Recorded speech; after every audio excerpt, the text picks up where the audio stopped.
The origin of the word wealth actually came about because I was thinking about the hearth of a home. And then I looked at the word hearth and I said, if I take out one letter and switch in another, I get health. And then I went, well, hang on a minute. Then if I switch out another letter, I can get wealth with an A. But guess what? Then I saw switch out the letter and get wealth with an L. And then I went, okay, I'll just get five. And that's when I got wealth that I'm showing you. You can see that progression. Wealth was about well-being for the person on their unique journey. And wealth was about well-living, about adventures together with others.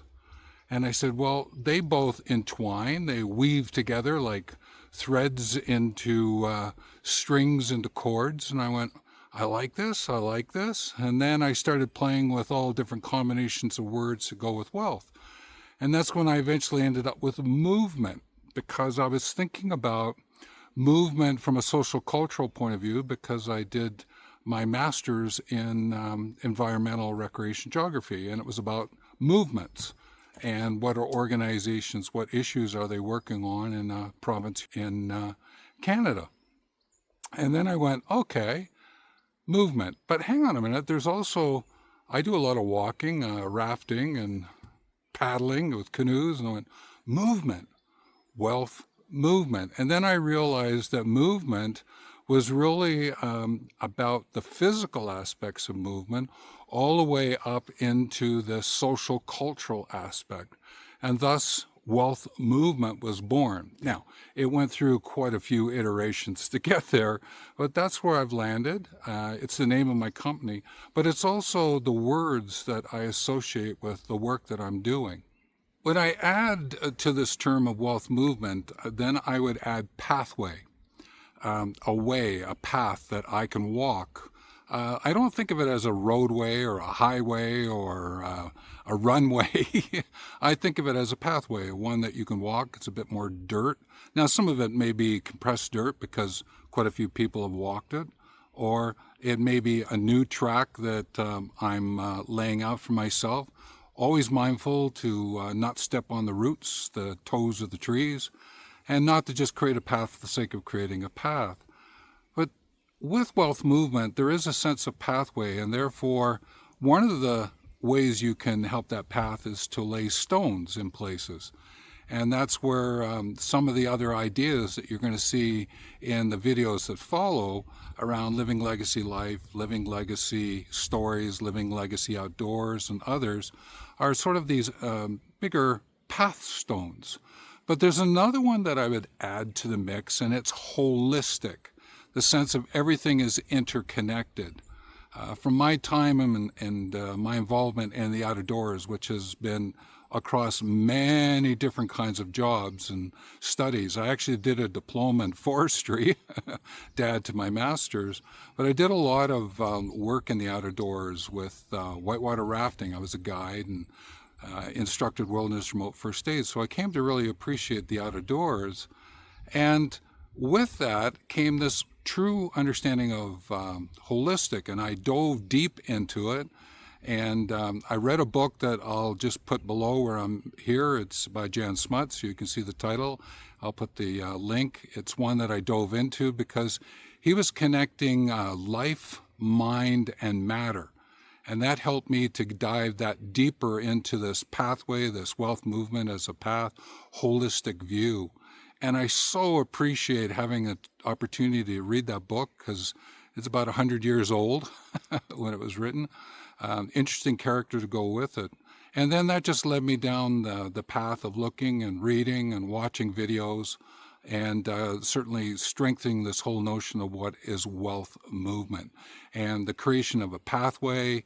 And that pathway is not just linear and straight. It weaves, it bobs, it goes up and down and left and right. It's all really a wonderful way in which to interact with your life. And that's what happens when we get into the other videos that will follow. Now, on this pathway that I followed with this Wellth Movement, one of the other things that came to me was a sense of believing in belief. I had an opportunity with my parents to understand from a religious point of view, a perspective. They gave me the option to stay with it or not. I chose not to. And then I went on a journey of believing and belief. And that actually took me around the world. And I thank my parents for that opportunity. And I'm glad that I did. But when I bring it back into the Wellth movement, it's not based on any one belief structure, any one framework or model or map or diagram. It's very flexible. It moves with all that which comes forward. And sometimes it brings the backward in there as well. And I wanted to mention that just so that we can come to understand that while there's a lot of different ways in which to unpack, draw, craft, shape our involvement with the outdoors, and as educators, outdoor educators, adult outdoor educators, we have created lots of these kind of frameworks and diagrams and maps and models. And they're of value, but what we have to do is we have to think through, especially as we move into the other videos, what does that mean in living legacy life, shaping and sharing living legacy stories, and our involvement with living legacy outdoors from a different perspective, and maybe even taking a look at what it means to become a legacyant, and that will follow as well.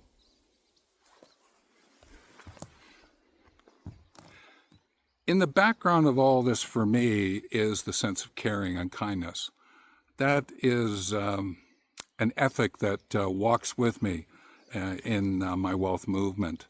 And also what is important here is I gave myself an opportunity to say, well, do I want to be a specialist or a generalist? And I went, hey, I'm going to become a specialized generalist. And so what I did was I looked into all different ologies and looked at what was happening with them and how do they interact, that holistic view. And it was with them that I really came to appreciate what nature has to offer and all of that, and all the different muse and metaphors that are here. And I'm going to speak about that when I get to Living Legacy Outdoors and a little bit more. But I just wanted to acknowledge it at this point in time because it's such a beautiful place, and I think you can see it as the background. And there's the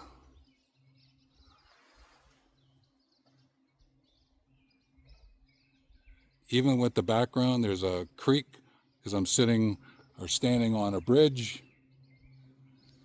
And I just thought that I would share all of that with you. But this whole concept of Wellth movement, it's an interesting one. It's one that I've had fun with for years, written books about it. So as time goes by, I will shoot other videos and dig a little deeper into some of these aspects and bring them forward. But I also appreciate your questions. What is it that you would like to learn? There's some topics down in the description titles. I thought, maybe I might, but I'll ask you. What would you like to see in a video that's speaking about Wellth movement? There's another little tidbit that I'm going to throw in here because I was reading something about the rise of machines and then the rise of AI. And I thought, what would happen if we also did the rise of wealth? Possibility? Let me know down below.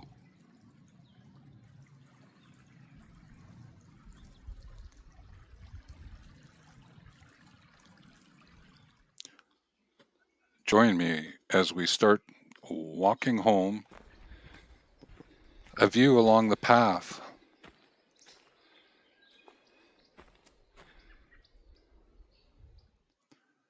One of the things Wellth movement we've got to do is really root this concepts and practices, or else there's blowdowns, and we need to stand for what it is that we believe. And along the way, let's find places to share a meal, to have conversations. And of course, thank those who've walked before us. The benefits that I would just highlight for you, and we'll chat more about this as time goes by, is that the Wellth Movement gives you increased happiness through well-being and well-living. It's a life aligned with your values and purpose, stronger relationships through deeper connections with others, greater resilience and adaptability, aging confidently, gracefully, and naturally. One of the tools that I will unfold for you is called a four-leaf clover. This is something that I have used, oh, for many, many years. It was actually one of the first tools that I created for the courses that I taught in recreation at one of the universities. And that was back in the 1990s, the beginning of the 1990s. And as a public service announcement, as you walk, if there's anything there that shouldn't be there, odd color, odd shape that isn't natural, hey, pick it up and put it where it needs to go. And with that, thanks very much. Best to you. And the videos that are popping up now are recommended for you. The playlist of all the prompts, the shorts prompts, I think you'll find these of great interest for your journaling. So, with all of that, take care.